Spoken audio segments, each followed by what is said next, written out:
let's talk about the float switch. With the help of this float switch, you can fill an empty tank and then disconnect the electricity. Additionally, you can also empty a filled tank. This means that when the tank is empty, the water pump will start automatically and fill it up to the required level of water in the tank. The water pump disconnects automatically. If water needs to be extracted from an underground tank, it should be pumped out to the required level inside the tank. In this situation, a floating switch can be used to turn the motor on and off. So this switch can be used for both purposes. In today's video, you will be shown what is inside this switch and how it works. Apart from that, you will also learn what this device is and what is inside it. So, let's start the video. So, if we talk about this sealed-like cup, we will now cut it open and see what is inside. We will cut it using a cutting grinder. There is also a detailed video available on the grinder. If you haven't seen it yet, you should go and watch it as well.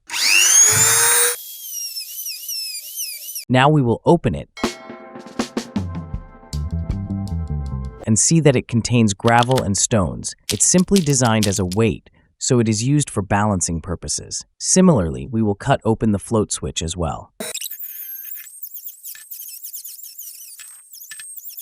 Now, you can see that it has been opened. Inside, there is a micro switch with connections for 3 wires. In addition, there is a small ball that moves up and down.